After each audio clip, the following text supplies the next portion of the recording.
Hi everyone, this is robin और start करेंगे हम पॉलिटी पर बेस्ड इस क्विज़ का जो कि आपके लिए 10 इंपॉर्टेंट क्वेश्चन के साथ होगा। और इसके साथ जो सबसे इम्पॉर्टेंट चीज़ होगी वो आपका यहाँ पर एक्सप्लेनेशन होगा। ये कुछ मेरे बारे में जानकारी। My name is robin. तो चलिए हम स्टार्ट करते हैं अपने सेशन को। पहला क्वेश्चन आपके सामने है, the speaker of Lok Sabha is elected by, यानी कि लोकसभा के अध्यक्ष का चयन किसके द्वारा किया जाता है। ऑप्शंस आपके सामने हैं, आप आंसर मार्क कर सकते हैं। तो देखिए, अगर मैं बात करूं स्पीकर की, अगर मैं बात करूं आपसे स्पीकर की या फिर मैं डेप्यूटी स्पीकर की, तो ये दोनों को ही आप इलेक्ट करते हैं। इन दोनों का ही इलेक्शन होता है इन सभी मेंबर्स में से जो कि आपके लोकसभा के अंदर होते हैं। अब जो भी लोकसभा के अंदर प्रेजेंट होता है, यानी कि जिस टाइम प्रेजेंट आपके मेंबर्स होते हैं, वहाँ पर वोटिंग के टाइम पे सिंपल मेजॉरिटी के आधार पर चयन किया जाता है किसका, स्पीकर का या फिर डेप्यूटी स्पीकर का। तो ऑप्शन नंबर थर्ड हो जाएगा आपके यहाँ से correct, that members of the Lok Sabha they elect the speaker of the Lok Sabha. Next है आपके पास, how many parts are presently there in the constitution of India, यानी कि भाग के बारे में आपसे पूछा है कि कितने भाग हैं हमारे कॉन्स्टिट्यूशन ऑफ इंडिया में प्रेजेंटली। तो देखिए, प्रेजेंटली अगर मैं बात करूं तो 448 तो क्या हैं आपके आर्टिकल हैं, ये आपके आर्टिकल हो गए। उसके बाद 25 होते हैं आपके पार्ट्स, अभी प्रेजेंटली आपके 25 हैं पार्ट्स। उसके बाद 12 आपके शेड्यूल्स हैं, 12 आपके शेड्यूल हो गए। उसके बाद लगभग 104 आपके शायद अमेंडमेंट हो चुके हैं, अभी तक 104 हो चुके हैं। एंड अगर मैं बात करूं अपेंडिक्स की, तो 5 आपके क्या हैं, अपेंडिक्स हैं। तो ये आपकी कुछ करंटली डिटेल हैं जो प्रेजेंट में हैं। इन पर बेस्ड क्वेश्चन अलग अलग एग्जाम में पूछे गए हैं। तो यहाँ पर पार्ट के बारे में पूछा गया था, तो करंटली कितने पार्ट हैं, 25। पिछले क्वेश्चन में अगर मैं आपसे पूछूं कि जब हमारा कॉन्स्टिट्यूशन बना था तो उस टाइम पर जो हमारे आर्टिकल्स थे वो कितने थे, 395 समथिंग थे। और उसके बाद पार्ट हमारे इनिशियली कितने थे, 22 थे। अगर मैं शेड्यूल्स की बात करूँ तो शेड्यूल जो कि अब 12 हैं, वो उस टाइम पर क्या थे, 8 थे। Who among the following was not a member of drafting committee of Constituent Assembly of India, यानी कि निम्नलिखित में से भारत की संविधान सभा की मसौदा समिति के सदस्य नहीं थे।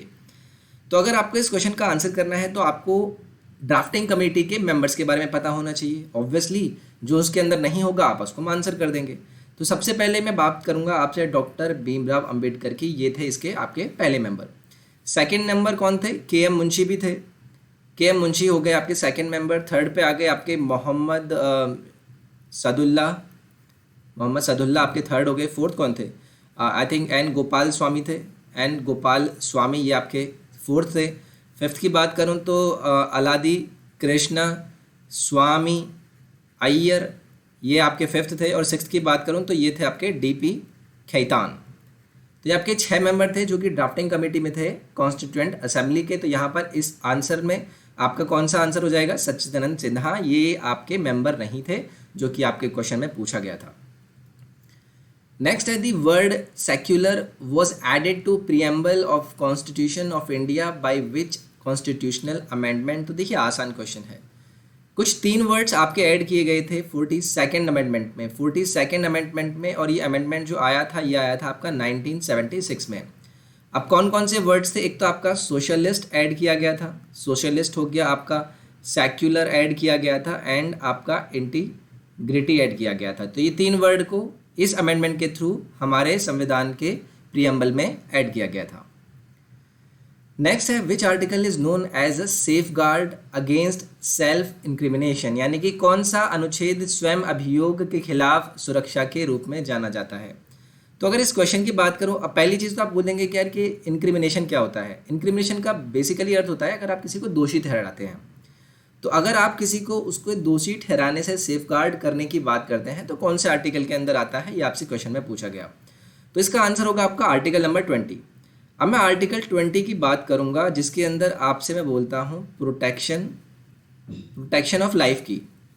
प्रोटेक्शन ऑफ लाइफ के अंदर आपका दिया गया है ये क्या, safe guard against self incrimination. अब इस इंक्रिमिनेशन की बात अगर इन्होंने प्रोटेक्शन लाइफ आर्टिकल 20 के अंदर करी है, जो कि आपको 20 के 3rd क्लॉज में भी मिलता है इसके बारे में, कि अगर आप डिफेंडेंट हैं तो आप डिफेंडेंट के आधार पर इस चीज़ का फ़ायदा उठा सकते हैं, लेकिन विटनेस को ये नहीं मिलता है। जो विटनेस होते हैं उनको ये लाभ नहीं मिलता है। नेक्स्ट पूछा गया है, रामविलास पासवान ने स्प्लिट किया अपनी पार्टी को कौन सी पार्टी से, लोक जनता लोक जनशक्ति पार्टी जो कि रामविलास पासवान की है। तो देखिए, अगर मैं आपसे लोक जनशक्ति पार्टी, ये जो हमने यहाँ से बात करी LJP, जो कि आपकी रामविलास पासवान जी की है, इस पार्टी ने स्प्लिट किया था 2000 में। किससे? JDU से, यानी जनता दल यूनाइटेड ब्लॉक से इन्होंने क्या किया था, स्प्लिट किया था। और करंटली ये है आपके NDA में, ये आपके NDA पार्टी में है, बिलोंग करती है बिहार से, बिहार इंडिया से बिलोंग करती है। तो ये क्वेश्चन इंपॉर्टेंट हो जाता है क्योंकि एग्जाम में आपके जो पार्टी फॉर्मेशंस होते हैं उनके बारे में भी चीज़ें पूछ ली जाती हैं। तो इस क्वेश्चन से मैंने आपको इनकी रिलेटेड जानकारी भी दी कि भाई ये आपका 2000 में फॉर्मेट किया गया था। उसके बाद 1/3 of the members of Rajya Sabha retire करते हैं कितने साल बाद, and are replaced by newly elected members. तो यानी कि राज्यसभा के 1/3 सदस्य कितने वर्षों में सेवानिवृत्त होते हैं, उन्हें नए निर्वाचित सदस्यों द्वारा प्रतिस्थापित किया जाता है। तो अगर मैं आपसे इस क्वेश्चन की बात करूं और आपको डिटेल देने की कोशिश करूं, तो पहले मैंने बात करी आपसे राज्यसभा की, जिसको आप अपर हाउस भी बोलते हैं, या आपने अपर हाउस भी बोल दिया। ये क्या होती है? आपकी परमानेंट बॉडी होती है, परमानेंट बॉडी होती है जिसे आप डिसॉल्व नहीं कर सकते, इसको आप डिसॉल्व नहीं कर सकते हैं। अब मैं बात करता हूं कि 1/3 जो मेंबर होते हैं इस आपके राज्यसभा के, ये आपके 2 साल बाद यानी 2 ईयर बाद ये क्या करते हैं, रिटायर हो जाते हैं। ये रिटायर हो जाते हैं और न्यूली लोग आते हैं इनकी जगहों पर। तो ये आ जाएगा आपका एवरी सेकेंड ईयर। नेक्स्ट है आपका आर्टिकल 369 से लेके 378A किसके बारे में बात करता है? Tribunals, subordinate court, temporary, transitional and special provisions, या फिर नन ऑफ दीज। तो देखिए, मैं पार्ट 21 की बात करता हूँ। पार्ट 21 को कैसे लिखते हैं? XS1 लिखेंगे ना, XS1। इस पार्ट की अगर मैं बात करता हूँ तो इसके अंदर आपकी ये सभी चीज़ें आती हैं जहाँ पर आप यूनियन ऑफ इंडिया के अंदर कुछ चीज़ों का इंक्लूजन करते हैं। जैसे कि ये आर्टिकल की मैंने बात करी, इसके अंदर आपके ये आते हैं टेम्पररी, ट्रांजिशनल, स्पेशल प्रोविजंस, इन्हीं के लिए, ठीक है। तो ये आपका हो गया temporary, transitional and special provisions. Next है आपका the appeals from lower courts and writ petition to the high courts come under which of the following article.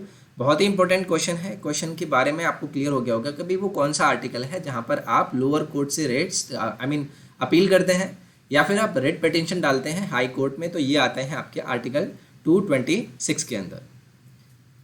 Next है आपका आर्टिकल 172 क्या डिस्क्राइब करता है? तो इम्पॉर्टेंट है, हाल फिलहाल में काफ़ी न्यूज़ में भी रहा कि बात करी जाती है जब स्टेट लेजिस्लेचर्स की कि भाई कितने ड्यूरेशन की वो होगी। तो देखिए, ड्यूरेशन तो ये है कि अगर आप उसमें मतलब वो डिज़ोल्व नहीं होगी या फिर वो अपने आप को बरकरार नहीं रख पाते हैं, तो उनका जो बेसिकली एक्सपायरेशन पीरियड होता है वो होता है 5 साल।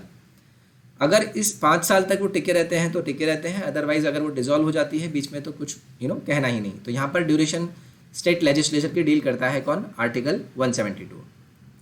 So this was the quiz based on the polity. I know मैंने क्वेश्चंस के साथ आपको आंसर तो बताया ही, लेकिन मैंने एडिशनल जानकारी भी आपको दी होगी।